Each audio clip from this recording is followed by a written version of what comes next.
Amen. Bonjour à tous. Donc, je suis vraiment désolée, mais Christian et Robert, ils sont partis faire une réunion avec les musiciens. Et voilà.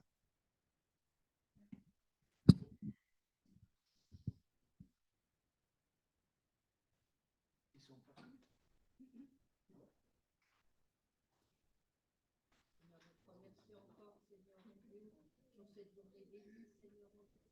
Merci, Seigneur, parce que c'est toi qui nous t'entoure par derrière et par devant. C'est toi vraiment, Seigneur mon Dieu, qui nous soutient.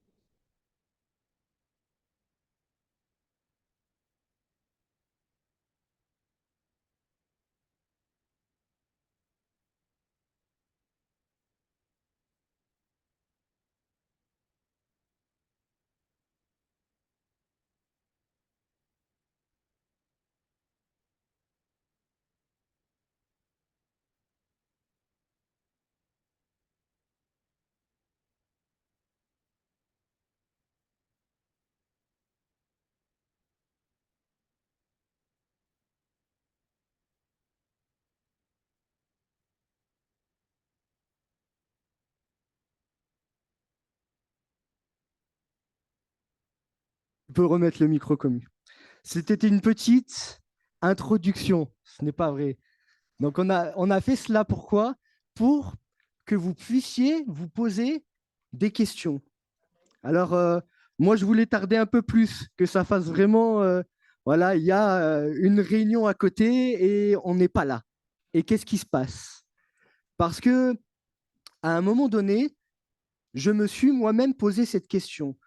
Qu'est-ce qu'il adviendrait si on arrivait par exemple le dimanche matin et que là, il n'y a pas la sœur ou le frère qui est à l'instruction biblique des enfants, à la garderie? Qu'est-ce qu'il adviendrait s'il n'y avait pas ce frère assidu qui chaque dimanche matin va acheter du pain, du vin et préparer la Sainte Seine? Qu'est-ce qu'il adviendrait s'il n'y avait pas des frères qui étaient là à servir lors de la Sainte Seine? Qu'est-ce qu'il adviendrait s'il n'y avait pas un musicien, des musiciens, s'il n'y avait pas des personnes à la sono, à la projection des chants? Qu'est-ce qu'il adviendrait s'il n'y avait pas de prédicateurs qui annoncent la parole? Et là, je donne uniquement des services, parce que c'est l'objet de la prédication ce matin, des services qui se trouvent, entre guillemets, dans le bâtiment de l'Église. Mais on peut pousser ce raisonnement encore plus loin. Qu'est-ce qu'il adviendrait si le chrétien arrêtait de servir, s'il ne se mettait pas en œuvre, en mouvement pour le service de Dieu, si nous arrêtions d'être attachés à cet amour les uns pour les autres. Si le frère ou la sœur qui t'a amené en voiture ce matin, tout simplement parce que tu n'as pas de moyen de locomotion, arrêtait de le faire, qu'est-ce qu'il se passerait? Si, lorsque tu étais dans la souffrance, il n'y avait pas ce chrétien, ce disciple de Jésus qui se mettait à t'appeler faisant l'œuvre du Seigneur, dans quel état serais-tu encore? Serais-tu toujours aussi combatif? Serais-tu celui qui est malgré tout encouragé alors que l'épreuve est toujours là? Mais moi, je crois que la vie chrétienne, elle est constituée du service. Et courtement, ce matin, j'aimerais vous parler du cœur du serviteur. Lorsque l'on arrive comme cela à une réunion, et puis au début, j'avais pensé à faire pire. Hein. J'avais pensé à commencer la réunion et carrément, il n'y a pas l'émi qui chante, il n'y a pas les musiciens, il n'y a pas les frères à la Sainte Seine, il n'y a rien qui se passe pour faire un électrochoc. Parce que parfois, on a besoin comme cela des électrochocs pour nous faire prendre conscience des choses. Et c'est pas méchant, hein, il n'y a aucune once d'arrière-pensée, etc. C'est que parfois on a besoin de quelque chose de visuel pour se représenter les choses. Imaginez, on arrive dans l'église et là, personne pour servir. Pas de chantre, pas de pasteur, pas de personne qui ouvre l'église. On peut même aller jusqu'au portail. Il y a un frère tout à l'heure, mon frère, il voit la porte fermée de l'église. Là. Bon, il y avait l'autre porte qui était ouverte. Il dit, mais comment on fait pour rentrer? Si personne ouvre l'église le matin, comment on fait pour rentrer et finalement être dans cette communion fraternelle parce que le bâtiment est bien utile pour cela? Alors, j'aimerais prendre un texte dans la parole de Dieu, très simple, dans Luc au chapitre 9. Luc au chapitre 9, versets 12 à 17. C'est un texte qui nous parle, entre autres, du service de Dieu. Comme le jour commençait à baisser, les 12 s'approchèrent et lui dirent « Renvoie la foule, afin qu'elle aille dans les villages et dans les campagnes des environs pour se loger, pour trouver des vivres, car nous sommes ici dans un lieu désert. » Écoutez bien ce que Jésus va leur dire. Jésus leur dit « Donnez-leur vous-même à manger. » Mais ils répondirent « Nous n'avons que 5 pains et 2 poissons, à moins que nous n'allions nous-mêmes acheter des vivres pour tout ce peuple. » Or, il y avait environ 5000 hommes. Jésus dit à ses disciples, « Faites-les asseoir par rangées de 50. » Ils firent ainsi, ils les firent tous asseoir. Jésus prit les 5 pains et les 2 poissons et, levant les yeux vers le ciel, il les bénit, puis il les rompit et les donna aux disciples afin qu'ils les distribuassent à la foule. Tous mangèrent et furent rassasiés, et l'on emporta 12 paniers pleins des morceaux qui restaient, et l'Église dit Amen. Un texte de la parole de Dieu que je crois, on connaît tous, il reste facilement en tête si on l'a lu une seule fois déjà, on l'a à peu près en tête. On connaît cette histoire dite de la multiplication du pain. C'est une histoire connue dans la parole de Dieu. Mais là, j'aimerais axer le message sur cet aspect du service. Les disciples sont là avec Jésus et il se passe des choses incroyables. Dans la présence de Dieu, il se passe des choses incroyables. Dans notre foyer, il doit se passer des choses incroyables. Autour de nous, dans notre vie de famille, dans notre travail, dans notre église locale, il doit se passer des choses incroyables. Amen. Parmi nous, il doit y avoir des miracles. Parmi vous, il doit y avoir des personnes baptisées du Saint-Esprit.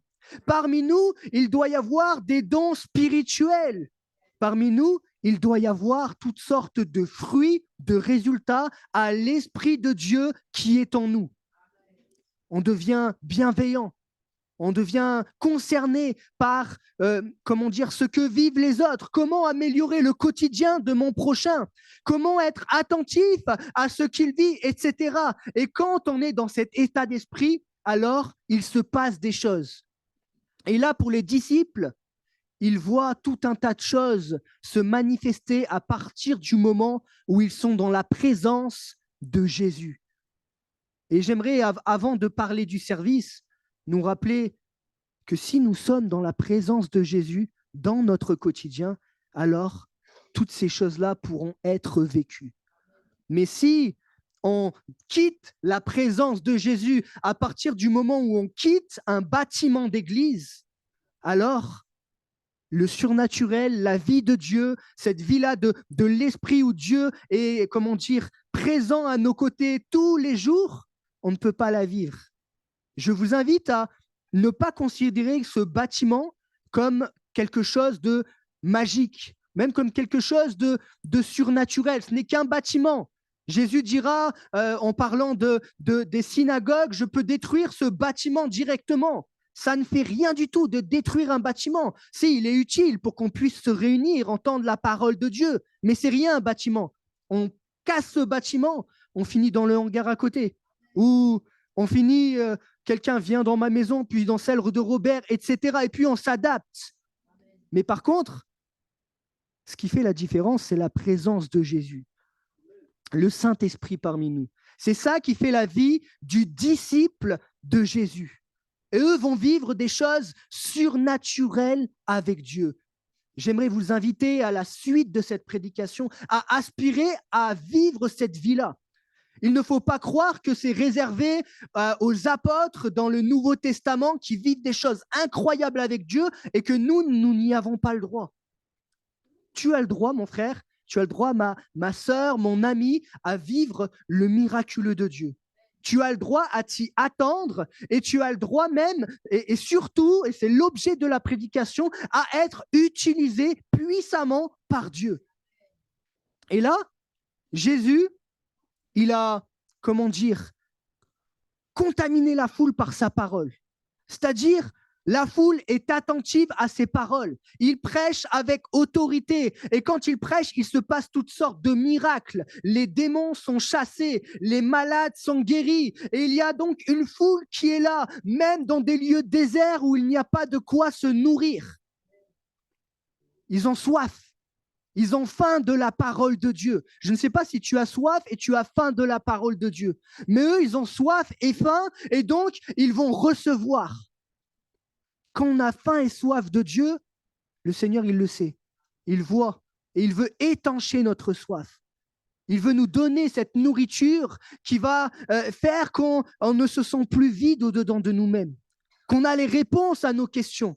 Et donc, eux, ils se trouvent là. 5000 personnes, sans compter, à l'époque, on ne comptait pas malheureusement les femmes. Là, vous êtes comptés parmi nous. Amen. Mais c'était comme ça, c'était juste une coutume. Il n'y a rien de malveillant. 5000 personnes, plus les femmes, plus les enfants. Et ils sont là, il y a une foule qui est incroyable. Et les disciples vont commencer à s'inquiéter. Ils vont dire, mais attends, on commence à être avancés dans la nuit. Seigneur, dis-leur de rentrer chez eux parce que là, on n'a pas de quoi grailler, on n'a pas de quoi manger, comment on va faire? Et si tu veux, Seigneur, après, à un moment donné, ils vont leur dire, mais si tu veux, Seigneur, on va aller... on pourrait extrapoler en 2023, on va aller à Carrefour, là, à côté, à la zone industrielle, et puis on va acheter, mais ça coûte cher. Mais comment on va faire, Seigneur? On ne peut pas. Alors, ils vont dire, mais Seigneur, s'il te plaît, renvoie cette foule. Ils ne vont pas penser à mal, les disciples, mais ils vont dire quand même, renvoie cette foule. Alors que l'état d'esprit du disciple, ça doit dire, Seigneur, que cette foule puisse toujours rester à tes côtés. Mais, comment dire, pressés par les choses de ce monde, matériel, etc., ils vont leur dire, Seigneur, renvoie cette foule. C'est pour eux, c'est pour leur bien. Hein. Seigneur, renvoie cette foule. Et parfois, nous, dans notre vie, on est des enfants de Dieu pour la très grande majorité. On aime le Seigneur et je crois que c'est pour ça qu'on est ici. Hein. Même ceux qui ne sont pas encore baptisés, engagés, on aime le Seigneur. Sinon, on ne viendrait pas un dimanche matin. Hein. On regarderait, je sais pas, téléfoot, un truc comme ça. Mais on aime le Seigneur. Donc, on se dit, je viens le dimanche matin, au lieu de faire une grasse mat bien méritée de la semaine qui est quand même galère, je viens ici pour me ressourcer, pour en apprendre davantage sur le Seigneur. Et vous savez qu'on pourrait se laisser avoir par malheureusement tout ce qui nous entoure, même des choses qui ne sont pas mauvaises en soi, et qui nous dirait renvoie la foule ou éloigne-toi de la présence de Dieu parce qu'il y a ceci à faire, il y a cela à faire. Et on est dans une vie où quand même ça va très vite. Hein. Et on manque de temps, on manque de plein de choses. Parfois, on manque de ressources financières. J'en parlais récemment, à la fin du mois, c'est souvent chaud hein, pour certains d'entre nous. Et c'est vrai que ces choses-là, ça pourrait nous inciter à s'éloigner de la présence de Jésus, même temporairement, pour pouvoir subvenir à nos besoins, pour pouvoir aller manger, pour pouvoir faire ces choses-là qui sont des basiques hein, et qui ne sont pas mauvaises en soi. Mais le Seigneur ne va pas, désirer que ce peuple soit renvoyé, mais qu'il reste dans sa présence. J'aimerais vous dire que malgré les épreuves que vous pouvez vivre dans le quotidien, malgré tout ce que vous pouvez endurer, déjà Jésus le sait, il vous connaît, il maîtrise toutes choses et en plus, Il veut que dans cette épreuve, dans ta difficulté du moment, dans les choses du quotidien, il veut que toujours tu puisses le voir comme étant présent.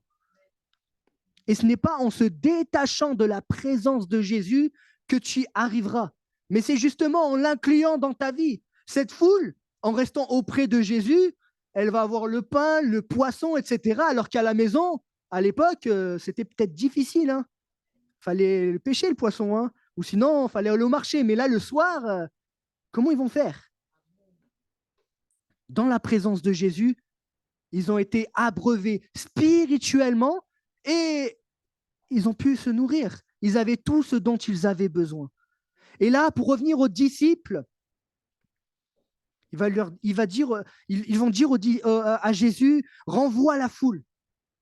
Et Jésus va dire cette phrase, donnez-leur vous-même à manger. C'est-à-dire que les disciples, ils sont habitués, et je vais utiliser ce terme pour nous faire raisonner, ils sont habitués à consommer la foi. Ils sont habitués à être là dans la présence de Jésus, et c'est Jésus qui fait tout, et ça leur va bien comme ça. Ils voient la gloire de Dieu se manifester comme ça. Et ça ne les dérange pas parce que ça se passe bien, jusqu'au jour où Jésus va leur dire, donnez-leur vous-même à manger. C'est-à-dire, moi, je suis là à vos côtés, j'assiste à tout, c'est toujours moi le Dieu qui peut tout, c'est toujours moi le prince de paix, c'est moi le Christ, oint de Dieu, etc. Mais je vais vous confier une mission. Donnez-leur vous-même à manger. Et là, les disciples, peut-être, sont comme, waouh, comment on fait? On va, comme je vous ai dit, à Carrefour, on achète, c'est ça que tu attends de nous, qu'on dépense tout notre argent là et le peu qu'on a, et comment on va faire? On n'a même pas. Même si on voudrait, on n'a même pas. Et Jésus ne leur parle pas uniquement de cet aspect financier, parce que ça peut en faire partie. Hein. Des fois, donner pour la gloire de Dieu, c'est ce que Dieu attend à un moment donné, parfois, comme cela. Mais le Seigneur attend surtout que ses disciples, parce que c'est ça le terme qu'il utilise, aient un cœur de serviteur. Et le Seigneur nous amène à cette réflexion ce matin. Est-ce que j'ai un cœur de serviteur ou un cœur de servante du Seigneur? On l'a entendu dans les prières ce matin, donc je vais utiliser ça pour rebondir. On a dans nos églises, un usage dans nos paroles, dans nos propos. Et quand on va prier pour, par exemple, celui qui va prêcher ou le pasteur, on va dire, Seigneur, bénis le serviteur de Dieu. Je ne sais pas si vous avez déjà entendu cette expression. Elle n'est pas mauvaise en soi, mais ce qui est dangereux, c'est de dire qu'il n'y a que le prédicateur ou le pasteur qui est serviteur de Dieu. La Bible, elle ne dit pas ça. La Bible, elle dit que mon frère, tu es serviteur de Dieu. Ma sœur, tu es servante de Dieu. Chacun d'entre nous, on doit se mettre à l'œuvre pour le Seigneur et pour les autres. Et ça, on doit prendre conscience de ces choses-là. Donnez-leur vous-même à manger. Et à la suite de ce verset, il y a un mais. Mais ils répondirent. Blablabla, blablabla, blablabla, blablabla. L'enfant, il a compris pareil. Du coup, Jésus a ce blablabla, blablabla, a toutes ces explications. En fait, pourquoi je dis ça? C'est parce que elle n'amène pas à ceux qu'il veut les emmener. Jésus veut nous faire prendre de la hauteur. Il veut nous élever spirituellement, nous faire grandir dans ses voies. Et il ne veut pas qu'on reste dans notre contexte de la vie de tous les jours, dans son aspect charnel, mais il veut que nous soyons des enfants de Dieu, spirituels. Donc Jésus, il va rebondir à leurs paroles et il va leur dire, en disant, Jésus dit à ses disciples, il ne dit pas juste à des chrétiens qui viennent un dimanche matin, etc., parce que ce n'est pas ce que nous sommes. Nous sommes des disciples. Jésus dit à ses disciples, faites-les asseoir par rangée de 50. Et à la suite de ça, Jésus va intervenir et il va y avoir cette multiplication. Mais Jésus va leur dire, OK, vous voulez que le surnaturel de Dieu se passe et là, c'est mon ministère, sinon je ne serais pas descendu si je n'allais pas accomplir ces miracles, etc., pour me révéler aux yeux du monde entier. Mais vous allez contribuer à l'œuvre de Dieu. Faites-les asseoir. Vous allez participer à mon œuvre. Non, peut-être que là, dans ce passage, ils n'ont pas à multiplier le pain et les poissons. Mais dans la vie des disciples, plus tard, lorsqu'ils auront été remplis du Saint-Esprit, baptisés du Saint-Esprit, ils vont faire des miracles, et même en plus grand nombre que ce que Jésus a accompli. Mais là, il va leur dire quelque chose de tout simple. Faites-les asseoir. Et parfois, on voit la vie chrétienne comme quelque chose de monotone, où il n'y aurait pas peut-être grand-chose à faire pour moi, et je le dis sans aucune, arrière-pensée, mauvaise pensée. C'est important de le préciser. Mais la vie chrétienne, c'est quelque chose d'enthousiasmant, parce qu'on se réveille le matin avec cette pensée-là du serviteur. Seigneur, qu'est-ce que tu attends de moi pour aujourd'hui? Qu'est-ce que je peux faire pour mon prochain? Et avec ces deux questions, je crois que ça peut occuper toute notre journée, voire même plus.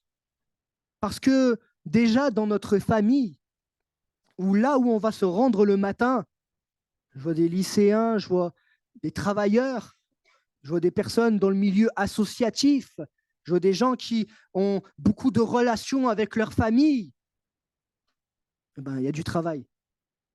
Celui qui va mal, celui qui a besoin d'écoute, celui qui a besoin financièrement, parfois on voit des SDF, bon, on ne peut pas aider toute la population, mais à mon échelle, je peux le faire. Je peux aider une personne déjà. Vous voyez?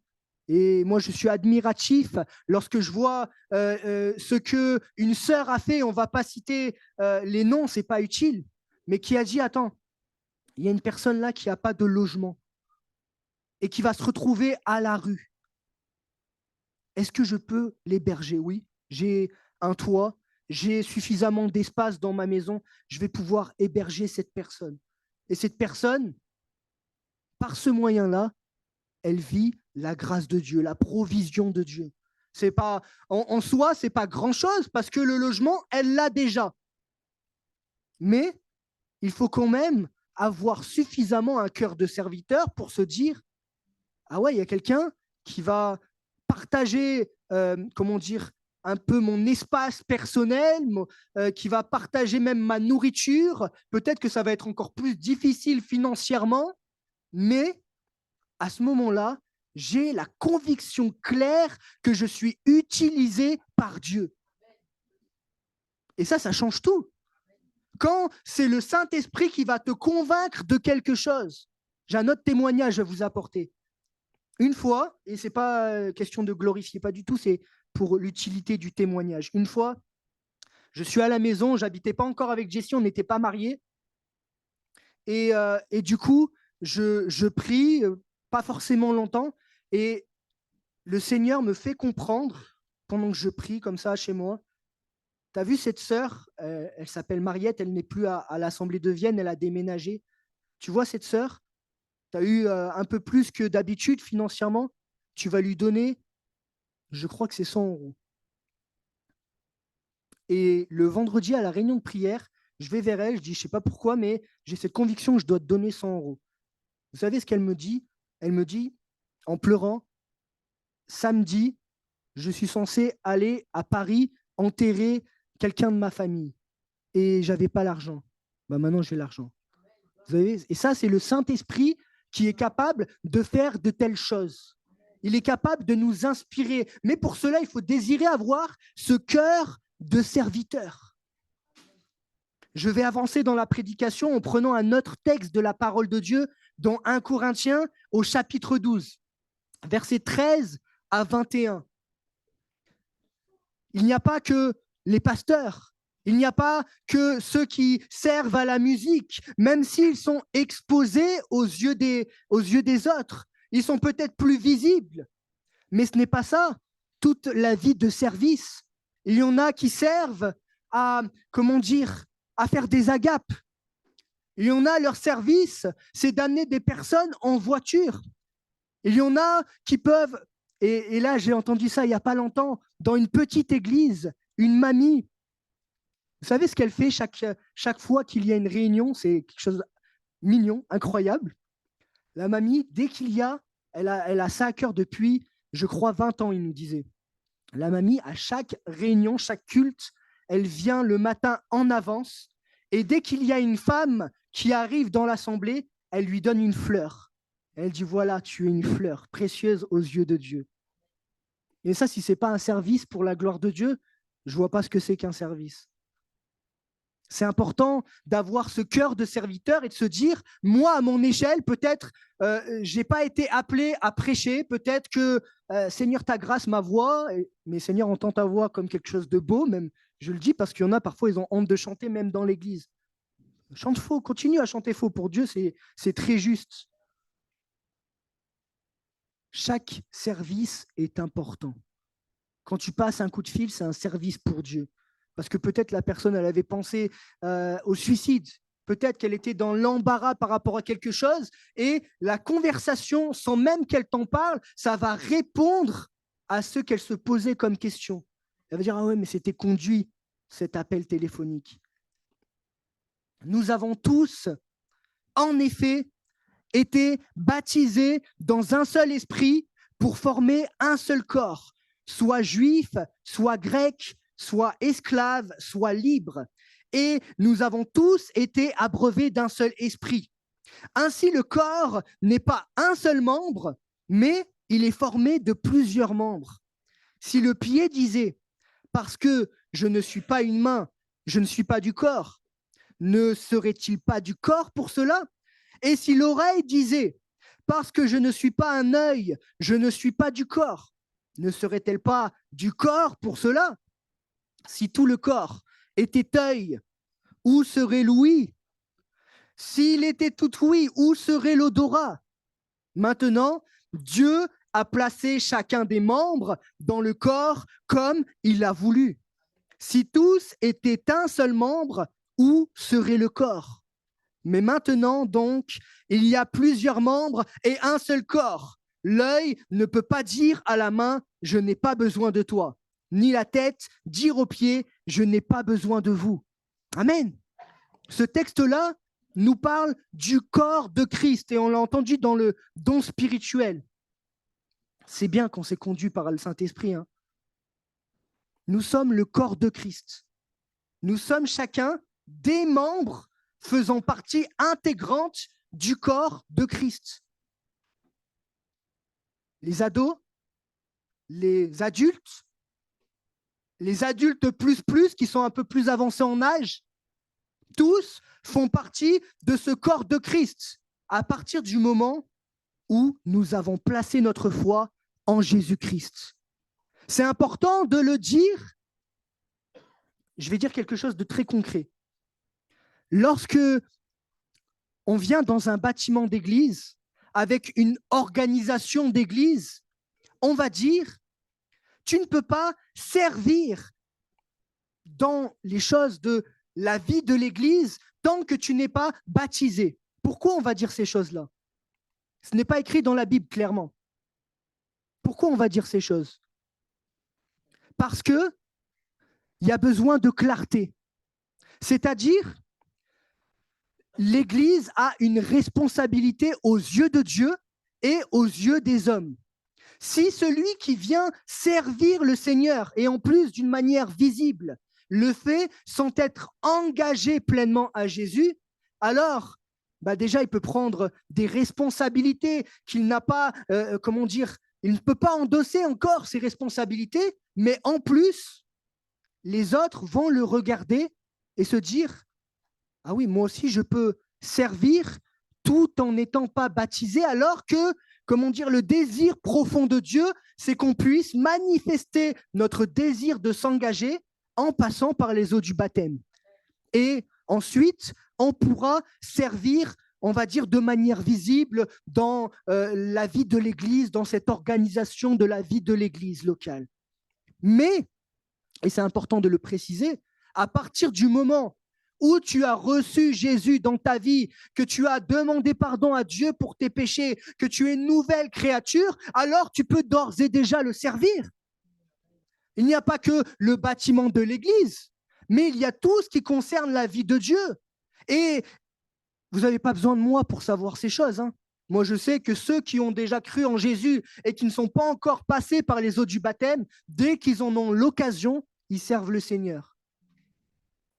Et bien sûr, parfois, comme c'est des organisations d'hommes et qu'on veut aussi bien faire, parce qu'on pense que c'est bien d'être instruit dans les choses de Dieu et de s'engager en ayant pleine connaissance des choses, parce que cela, alors, parfois, ça met quelques mois avant de passer par les eaux du baptême.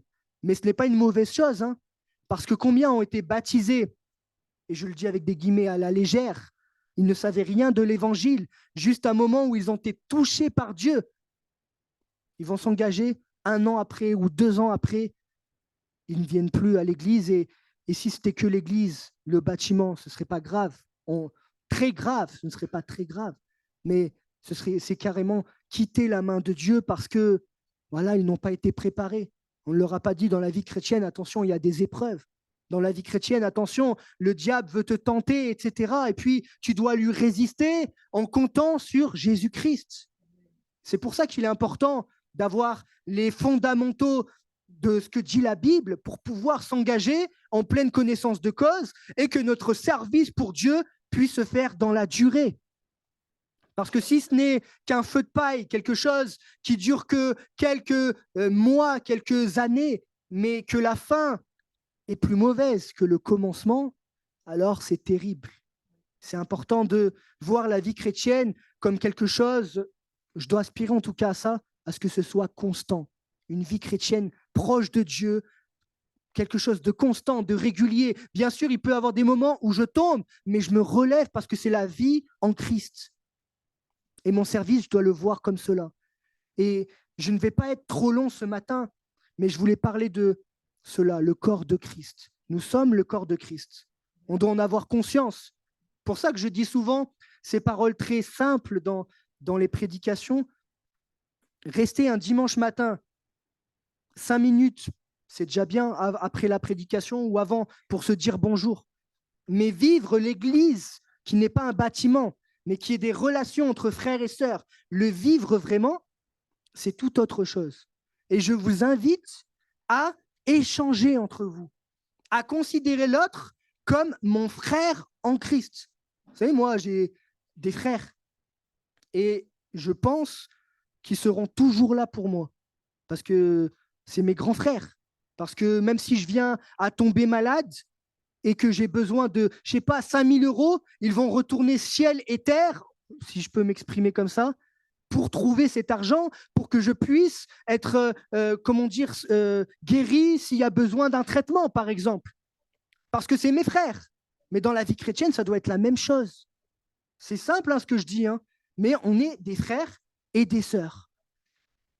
Et chacun, on est des membres faisant partie intégrante du corps de Christ.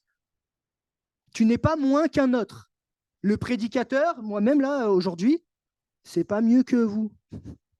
Je suis comme ça. On est sur. Il n'y a pas quelqu'un qui est sur un piédestal. Il n'y a pas quelqu'un mieux que l'autre. On est tous enfants de Dieu. Celui qui prêche n'est pas mieux que celui qui fait le ménage. Au contraire, des fois, il vaut mieux faire le ménage parce que l'humilité précède la gloire. Et lorsqu'on est sur l'estrade, on peut se croire pour beaucoup de choses alors qu'on n'est rien. Mais la Bible parle du fait que nous sommes des membres et chacun des membres différents. Et ça, il faut accepter qu'on est tous des membres, mais des membres différents. Il y en a qui sont plutôt des mains, d'autres plutôt des pieds, des yeux. Moi, je ne sais pas quelle partie du corps je représente. Non, c'est une image pour parler du service. Et on l'a entendu dans le don spirituel. Chacun d'entre nous a reçu ou on va être qualifié pour un service, des services particuliers. Mais ça, c'est si nous le désirons. si nous avons ce cœur de serviteur. Hier, on était à une réunion avec les ados toute la journée avec le pasteur Alain Moustaki. Et il parlait déjà aux ados, ceux qui ont cru, vous pouvez servir le Seigneur. Bien sûr, voilà, suivez la ligne directrice, suivez ce que dit la Bible. N'allez pas précipiter, griller des étapes, mais d'ores et déjà que tu as cru au Seigneur Jésus, déjà, tu peux y réfléchir et dire, mais qu'est-ce que le Seigneur attend de moi? Et je vois dans ce petit groupe d'ados, déjà, il y a des ados qui en ramènent d'autres aux réunions. Et la première réunion qu'on a fait il y a 2 ans, il y avait qu'une fille. La première réunion, qu'une fille dans ce groupe de 13 à 17 ans. À présent, si on les compte, s'ils viendraient tous en même temps, parce que voilà, il y a les samedis, c'est pas simple, mais ils sont presque 30. Parce que une va ramener une autre, un va ramener un autre. Et en fait, sans se rendre compte, ils participent à cette multiplication des disciples. Pourtant, certains d'entre eux ne sont pas encore à Christ, convertis. Si nous faisions pareil, alors je suis d'accord pour certains d'entre nous, les choses on fait dans la vie, mariés avec les enfants, on a peut-être un peu moins de contact avec les autres que jadis quand on était au lycée ou voilà, au début de notre vie professionnelle. Donc peut-être pour certains, c'est un peu plus délicat, mais il reste notre famille. Et vous n'allez pas me dire que toute votre famille est encore à Christ. Si déjà, on aspirait par exemple, un dimanche après-midi lors d'une réunion d'évangélisation, je vais amener une personne qui ne connaît pas le Seigneur Jésus à le connaître. Je vais l'inviter tout simplement. Ou je vais penser à lui et lui demander s'il a besoin de prière. Parfois, on n'osera pas rentrer dans un bâtiment d'église parce que ça fait peur, ça impressionne. Je ne sais pas pourquoi. On peut se poser plein de questions avant d'arriver dans un bâtiment d'église, peut-être. Mais peut-être que la personne, elle acceptera qu'on prie pour elle. Parce que vous savez, tant de personnes ont soif de Jésus. Ne le disent pas forcément. Mais il y a quelque chose au-dedans d'eux qui manque. Et quand on vient à ces personnes avec un cœur sincère, alors les personnes vont accepter la prière. Parce que le monde a besoin de bienveillance. Le monde a besoin de sentir qu'il y a des personnes à leur écoute, des personnes qui ne recherchent pas leur intérêt personnel. Et ça, c'est de plus en plus rare. Même parfois dans des milieux chrétiens, il n'y a pas cet amour désintéressé. Et ça, c'est grave. Que dans ce lieu, que dans notre vie, chacun d'entre nous, nous puissions avoir cet amour désintéressé. Je vais finir avec ça, le cœur du serviteur. C'est un cœur qui a été appelé, sauvé, mais pas pour rien, sauvé pour servir. Alors pour conclure, je vous invite dans les jours à venir, peut-être là, vous avez déjà ressenti un appel particulier, un désir de prendre une décision par rapport à cela. Je vous invite à rechercher, vous qui avez cru au Seigneur Jésus, vous qui êtes engagés avec lui, à vous dire, mais non, mais je ne suis pas sauvé par la grâce de Dieu pour rester spirituellement dans mon confort et sur une chaise spirituelle. Mais Seigneur, qu'est-ce que tu veux que je fasse de ma vie pour toi? Et dans les jours à venir, vous allez voir, votre famille va être bénie par vous, vos proches vont être bénis par vous, l'Église va être bénie par vous parce que vous serez des témoins du Seigneur, des instruments utiles entre ses mains. Mais pour cela, il faut le désirer. Alors je vous invite à prier simplement et on va demander à Dieu sa grâce. Et que par la grâce de Dieu, cette prédication très simple, très pratique, porte du fruit, qu'il y ait du résultat dans la vie de notre Église. Amen. Seigneur, je te remercie pour cette matinée, Seigneur, où tu m'as permis de parler du cœur du serviteur, Seigneur, et Seigneur, j'ai soif de ce que, Seigneur Dieu, tu puisse te manifester avec puissance au travers, Seigneur Dieu, de moi, mais surtout et également, Seigneur Dieu, de mes frères et sœurs en Jésus-Christ. Seigneur Dieu, que, Seigneur, chacun puisse, Seigneur, trouver sa place dans la vie de l'Église, que chacun puisse, Seigneur, servir selon ce que tu as mis, Seigneur Dieu, dans son cœur, Seigneur Dieu. Merci de, Seigneur, qualifier, merci d'appeler même ce matin, merci, Seigneur Dieu, de réveiller peut-être les consciences, Seigneur, sur cet aspect, Seigneur Dieu, de dynamiser la vie de ton Église locale, Seigneur Dieu, que le service, Seigneur, ne se vit pas uniquement que par quelques-uns, mais que ce soit l'état d'esprit du disciple de Jésus. Seigneur, je te remets chacun d'entre nous, je te remets les semaines à venir, Seigneur Dieu, et qu'il y ait des témoignages en abondance de ce que tu auras manifesté au travers de nous. Que ton nom soit béni, Seigneur. Amen.